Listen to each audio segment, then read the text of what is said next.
17 years ago, 60 Minutes first examined the so-called French paradox, which suggested that the French, despite a high-fat diet and high consumption of wine, had a remarkably low incidence of heart disease compared with Americans. Most researchers agreed that there was something in the wine that offered protection. And a few years later, even the highly cautious federal dietary guidelines say that moderate consumption of red wine can be beneficial. Now, scientists across the country have identified a substance in red wine called resveratrol that they believe might do more than just protect the heart, but could, in very high concentrations, significantly extend life by preventing a number of age-related illnesses. If they're right, we all may soon be taking a pill that could give us an extra decade or two of healthy old age. If the promise holds true, I think this has the chance to change healthcare. Dr. Christoph Westphal says we all may soon be taking a drug that just might beat the clock, a simple pill that could delay the inevitable. Our goal is to prevent and forestall many of the diseases that strike us as we reach 50, 60, and 70, all with one pill. What you're suggesting is that it's some kind of rejuvenation drug that turns a 70-year-old into a 35-year-old. That might be pretty hard to do, but I think if we're on a train heading one direction, we can slow down that train. I think we can slow down these genes that control the aging process. That quest to put death on hold began in 2003 when Westphal met David Sinclair, a biochemist at Harvard, who was studying the genetic components of aging. 5 years ago, I met David, and he had shown that you could extend lifespan in yeast. That's pretty exciting. Now, if you happen to be a yeast, it's very exciting. Yeasts are one thing, human beings are more complicated. So Sinclair focused on a gene present in almost all life forms, the sirtuin gene. It's normally inactive, but when it is active, Sinclair believes it triggers a survival mechanism that extends life. Convinced that something in nature could activate that gene, Sinclair randomly tested thousands of compounds. And bingo, he got a hit, resveratrol. When I Googled this resveratrol, I was shocked to find that red wine was the top hit. Red wine is brimming with resveratrol. It's found in high concentration in the skin of the grape and seems to play a role in protecting it from invading bacteria and fungi. Were you aware of the research into red wine that it offered certain health benefits? Oh, sure. I mean, that's why I almost fell off my chair when the link was made, and I thought that this was a potential explanation for the benefits of red wine. Convinced they were on the verge of a major scientific breakthrough, Sinclair and Westphal launched Certris, a Cambridge, Massachusetts research company. They, along with a handful of other cutting-edge biotech companies, are developing resveratrol-based drugs that they believe zero in on the longevity gene. The important news here is not that we found something in red wine. The important thing is that we passed a milestone where we can now make drugs based on this knowledge and potentially slow down aging itself.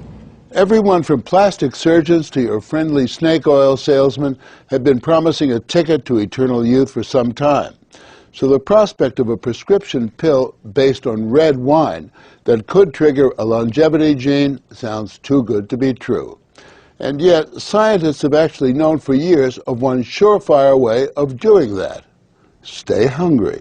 We have a pill that can mimic many of the effects of calorie restriction or exercise. So one could be very healthy and obese at the same time. Our goal is healthy individuals, ideally via lifestyle, and if that doesn't work, we believe that we'll have a pill that can mimic that. A pill that, in effect, diets for you. A pill that turns on the survival gene. And what we're trying to do with our drugs here is to put the body in a defensive state, to ring the alarm bells and get the body to defend itself, instead of dieting to set the alarm off, pop a pill. The pill is a highly concentrated form of resveratrol, a virtual vineyard of healthy living. How much red wine would you have to drink to get the kind of resveratrol that you're using? The sad news is that you'd need to drink about 1,000 bottles a day of red wine, which I don't recommend. The pill itself may not extend lifespan, but could prevent the diseases of aging. Alzheimer's, diabetes, heart disease, even cancer. What we're talking about is activating the body's natural genetic defenses against diseases, and that's very powerful if we can harness that. Resveratrol has been tested on mice, and the results have been encouraging. In this test video provided by Sertris, both of the mice have been fed a high-fat diet for 12 weeks. But when placed on a treadmill, the mouse on the right ran twice as far. He was taking high concentrations of resveratrol. You have fat mice and you have fat mice with resveratrol, and the ones that are on resveratrol, they can run twice as far and they live longer, about 20% longer. Other studies showed that among mice fed a high-fat diet, those given resveratrol didn't gain as much weight as those not given the drug. Sinclair believes that resveratrol actually changes the physiology of the mice. The proof, he says, is in the post-mortem. Their organs looked pristine, youthful, fat-free, and their physiology was just like they were dieting, but they were fat. Convinced they were on the right path, they fast-tracked the drug into human trials on people with untreated diabetes, and the results were impressive. It significantly lowered glucose and insulin levels without the patients changing their diet or taking any other drugs. Originally, our hope was that you'd be able to prevent diseases of aging. What we ended up seeing is actually you could therapeutically intervene in patients who have diseases of aging, and that was unexpected. Yeah, the diabetic patients have high blood sugar and the molecules bring it down. That's treatment, that's not prevention. Sertris is now developing what they say is a much more potent synthetic version of resveratrol that will also soon go into human trials, this time on cancer patients.